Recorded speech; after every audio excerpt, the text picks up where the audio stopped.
जय भीम, नमो बुद्धाय। दोस्तों, मैं राहुल नागपाल और आप देख रहे हैं राहुल लाइव 85। मैं पहुंचा हूं किसान आंदोलन गाजीपुर बॉर्डर। बहुत सारी खबरें आपने किसान आंदोलन से जुड़ी देखी होंगी हमारे चैनल पे और अन्य चैनलों पर, लेकिन एक बड़ी खबर ये है कि आज लगभग 40 दिन इस आंदोलन को चलते हुए अगर 8वें दौर की बातचीत आज सरकार के साथ में किसान नेताओं की जारी है। मैं पहुंचा हूं गाजीपुर, तो गाजीपुर पर जो भंते सुमित रतन जी के नेतृत्व में यहाँ जो बौद्ध भिक्षुओं का एक आंदोलन किसान आंदोलन के साथ साथ चल रहा है, तो उसमें भदंत करुणाकरण महाथेरा जी, जो किसी परिचय के मोहताज नहीं है, अक्सर क्रांतिकारी स्पीच के लिए वो जाने जाते हैं, आज वो भी यहाँ अपना समर्थन देने के लिए पहुँचे। उनसे पूछते हैं कि क्या भंते जी, सीधा सीधा सवाल, सरकार पीछे हट नहीं रही और किसान घर जाने को वापसी के लिए, घर वापसी के लिए तैयार नहीं है, ऐसे में समाधान कैसे निकलेगा? देखिए, किसान पीछे हटने के लिए तैयार नहीं और सरकार भी पीछे हटने के लिए तैयार नहीं जी। और ये आठवां वो है, आज 8वें दौर की बातचीत है। 8वें दौर की बातचीत है। जब ये 7 दौरों में कुछ नहीं कर सकी और वो ये सोच रही है कि किसी तरह से किसान हट जाए तो हमारे मज़े आ जाएं और हम अडानी और अंबानी के गोदामों में पूरा किसान का अनाज भर दें। लेकिन किसान ये जागरूक हो गया है, इस पर मोदी पर कोई भरोसा इसलिए नहीं रहा है क्योंकि ये सबसे बड़ा जुमलेबाज, सबसे बड़ा झूठा, सबसे बड़ा बेईमान। दूसरा ये है कि ये जो कानून बनाया है ये ना सरकार का है ना कैबिनेट का है, ये कानून केवल मोदी का और अडानी और अंबानी का है। अडानी अंबानी से ये पहले ही मिल चुका है, कानून बाद में लाया है, गोदाम बनाने की इजाज़त पहले दे दी है, गोदाम पहले बन के तैयार हो गए हैं और बिल अब लाया है। लेकिन ये तीनों बिल जब तक नहीं हटेंगे, किसान किसी भी हालत में पीछे नहीं हटेगा, चाहे ये सरकार पीछे हटे ना हटे, लेकिन किसान निरंतर इन तीनों काले कानूनों को हटाने के लिए प्रतिबद्ध है, कटिबद्ध है। 40 दिन का समय हो गया, 60 किसानों की अब तक मौत हो चुकी है, शहादत हो चुकी है इस आंदोलन में। बुजुर्ग किसान हैं, छोटे छोटे बच्चे हैं। कल बारिश हो रही थी और बारिश में टेंटों में पानी घुस गया, मतलब बिस्तर भीग गए, लोगों के कपड़े भीग गए। ऐसे में लंबे समय तक आंदोलन को चलाना आप नहीं लगता कि मतलब ज़्यादा खतरनाक साबित हो सकता है, और जैसे जैसे सर्दी बढ़ रही है?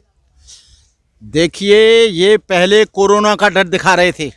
जब पंजाब से किसान सिंधु बॉर्डर पे आए तो बोले कोरोना है, और कोरोना में एक भी किसान अभी तक नहीं मरा है। सारे के सारे या तो इनकी जो पानी की बौछारें हैं, जो तेज पानी की बौछारें उन पर छोड़ी गई हैं वाटर कैन से, उसके द्वारा मरे हैं, या वो किसी बीमारी के द्वारा मरे हैं, और कुछ जो है इनकी गलत नीतियों के कारण जिन लोगों ने सुसाइड किया है, इनकी बुरी नीतियों के कारण उन लोगों ने सुसाइड किया है। बाकी कोई कोरोना से नहीं मरा है। नहीं, कोरोना से तो नहीं मरा, लेकिन मेरा कहने का मतलब ये है कि जिस प्रकार सरकार पीछे नहीं हट रही है और किसान भी पीछे नहीं हट रहे हैं। राकेश टिकैत जो किसानों के नेता हैं, उनकी कल भी स्टेटमेंट आई है कि हम या तो जब तक बिल वापसी नहीं तब तक घर वापसी नहीं।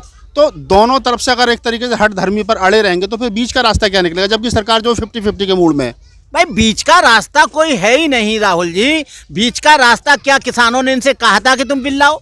क्या कैबिनेट में उसको पटल पर रखा गया था? क्या उसको टेबल पर रखकर बातचीत करी? राती रात में इन्होंने बिल बनाया, जैसे राती रात में इन्होंने नोटबंदी कर दी, राती रात में इन्होंने जीएसटी के लिए बना दिया, राती रात में इन्होंने एट्रोसिटी एक्ट ख़त्म कर दिया, राती रात में इन्होंने आरक्षण ख़त्म कर दिया, राती रात में इन्होंने जो लोगों की पेंशन थी वो ख़त्म कर दी। अरे राती रात में तो ये करते हैं, इसका कोई मतलब नहीं है भाई। नहीं, सरकार तो कह रही है हम जो बिल लेकर के आए वो फ़ायदे का बिल है। अरे फायदे का बिल है, जब तुम हमको खाना खिलाना चाहते हो, हम खाना ही नहीं चाहते हैं, फायदे का है, तुम हमारा फायदा मत करो। पहले कहते थे कि दुगना इन किसानों का आंदोलन कर देंगे। अरे क्या फायदे का है? फायदे का तो ये पहले भी कह रहा था, पहले भी इसने कहा था कि 15-15 लाख रुपए तुम्हारे अकाउंट में आ जाएंगे, वो भी एक फायदा हो रहा था। हम काला धन लाएंगे वापस, वो भी देश के नागरिकों में बांट देंगे। कौन सा फायदा हुआ भाई? 2 करोड़ लोगों को नौकरी देंगे, वो भी फायदा का था। कौन सा इसने फायदा कर दिया? एक भी फायदा नहीं है। ये किसानों को गुमराह करके उस बिल को नहीं हटाना चाहता, इसलिए 8वें दौर का इसने दोबारा बुलाया है। और व्यापारियों का जो फिक्की का सम्मेलन हुआ था अभी पिछले दिनों, उसमें प्रधानमंत्री नरेंद्र मोदी ने कहा था कि हम तो किसानों को माला माल करना चाहते हैं, हम तो किसानों को मतलब एक तरीके से उनकी गरीबी दूर करना चाहते हैं, लेकिन किसान है कि समझ नहीं रहे हैं। अरे ये किसानों को माला माल नहीं करना चाहता, अडानी और अंबानी को माला माल करना चाहता है। अरे भाई, कौन सा तू माला माल करना चाहता है? जो तूने ये कॉन्ट्रैक्ट फार्मिंग जो पैदा कर दी, और जो नाज को ग्रेन को पूरा का पूरा तूने भंडार कर लेगा तो इतना फायदा होगा कि जो किसान आज अपना ही गेहूं बेच रहा है 25 रुपया किलो, जब पूंजीपति के भंडारण में होगा तो उसको मिलेगा वो 50 रुपया किलो। जो दाल आज मिल रही है 80 रुपया किलो, वो उसको 150 रुपया किलो मिलेगी। ये फायदा करेगा। मतलब तो कोई रास्ता बीच का नहीं है कि ना तो किसान हटने को तैयार है, ना सरकार झुकने को तैयार है। 8वें दौर की बातचीत अभी जारी, अभी तक कोई ऐसा मतलब लग नहीं रहा। 60 लोगों की मौत हो चुकी है। मतलब मैं एक बात पूछना चाहता हूँ कि जैसे बौद्ध भिक्षुओं का जिस प्रकार से समर्थन इस आंदोलन को मिल रहा है, आप भी आज यहाँ पहुँचे, अन्य धर्म ग्रंथी जो अन्य धर्म के मानने वाले लोग हैं, चाहे पंडित पुजारी हैं, चाहे मतलब और हैं, सिख धर्म के अनुसार और लोग क्यों नहीं निकल करके आ रहे हैं? अरे भाई ये प्रश्न तो उनसे पूछो। हम लोगों को आप निकल करके आए, आप किसानों के समर्थन, आप किसानों के समर्थन में निकल कर, और भी तो लोगों को आना चाहिए।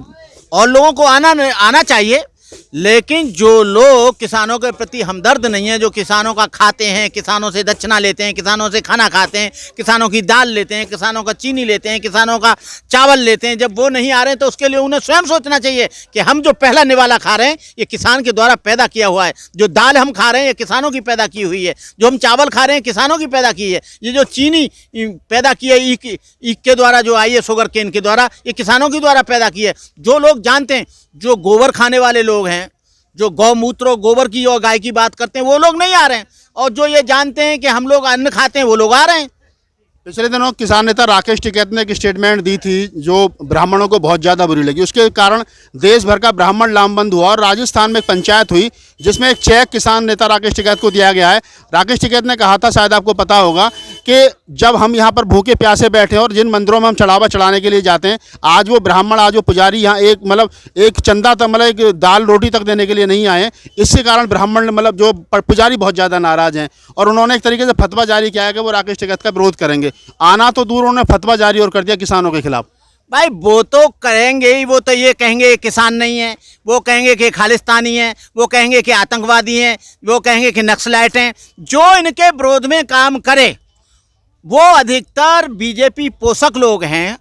जो इसका राकेश टिकैत का जो विरोध कर रहे हैं वो बीजेपी पोषक हैं, मनुवादी लोग हैं। उनके दिमाग में नहीं आएगा।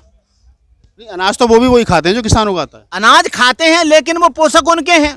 ये यहाँ तक रहिए, केवल दान दक्षिणा दीजिए, आप भोजन दीजिए, खाना दीजिए, रोटी दीजिए, मरे का दीजिए, गिरे का दीजिए। बाद बाकी किसानों के आंदोलन को सपोर्ट करेंगे जब मानेंगे हम तो कि ये किसानों के साथ हैं। नहीं, वो तो कह रहे हैं कि हम किसानों के साथ हैं, लेकिन ये नकली किसान है ही नहीं। असली किसान तो गाँव देहात में पड़ा, उसे इतनी फुर्सत कहाँ वो एक महीने तक रोड पर बैठा रहे। नहीं, ये सारे के सारे असली हैं। फिर ये बातचीत करने के लिए क्यों नकली लोगों को बुला रहे हैं? जब वो नकली हैं तो असली वालों को बुलाएं, इनसे बात नहीं करें। क्यों बार बार परेशान हो रहा है? क्यों बुला रहे हैं? 8वीं बार भी बुलाया है, 6वीं बार भी बुलाया, 4थी बार भी बुलाया, 5वीं बार भी बुलाया, फिर क्यों बुला रहे हैं? यह तुम्हारी दृष्टि में ये नकली हैं तो बार बार वार्ता के लिए क्यों बुला रहे हो?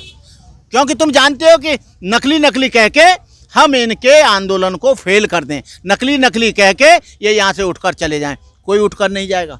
सरकार का तो मोदी प्रधानमंत्री से पहले जो मुख्यमंत्री थे, हमेशा से उनका अगर आप राजनीतिक कैरियर देखेंगे तो उनका रहा है कि आंदोलनकारियों को पहले वो थकाते हैं और फिर हटाते हैं। लेकिन इस बार पहली बार ऐसा लगा कि ना तो किसान थकने को तैयार है, ना हटने को तैयार है। लास्ट में चलते चलते बनते जी, मैं यही पूछना चाहता हूँ, आप किसानों के साथ कब तक रहेंगे? हम किसानों के साथ जब तक रहेंगे जब तक इनका आंदोलन चलेगा। हम कोई हटने वाले थोड़े ही हैं। जब तक ये आंदोलन चलेगा और तीनों काले कानून वापस नहीं होते हैं, तब तक बौद्ध भिक्षु संघ और बौद्ध धर्म के अनुयायी हम लोग उनके किसानों के साथ हैं, कंधे से कंधा मिलाकर। धन्यवाद।